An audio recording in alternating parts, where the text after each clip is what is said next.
তো আজকে এসেছি পুরোতে, দেখতে পাচ্ছ পুরো ভাবতে ওটা পুরো ভাবো না, পুরো পিকনিক স্পট দেখাই যাচ্ছে আশেপাশের নজরা। প্রচণ্ড কুয়াশা ঢাকার মধ্যে। আজকে 24শে জানুয়ারির মধ্যে পিকনিক। 23শে জানুয়ারি লাফড়া করছি, 25শে জানুয়ারি পিকনিকে আসছি।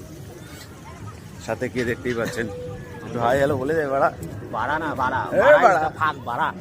তো আমাদের পিকনিক স্পটের ওই জায়গাটাও দেখতে পাচ্ছেন, বাসটার পাশে বাসে করে এসেছি, প্রচণ্ড লোক। कंटेंट चाहिए भाई, हमको कंटेंट चाहिए। তো সামনেই আমাদের পিকনিকের আয়োজন করা হয়েছে।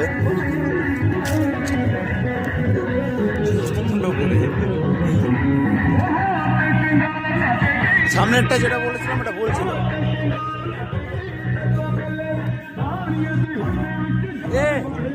বাইরে রান্নার অবস্থা এখন এরকম। Head cook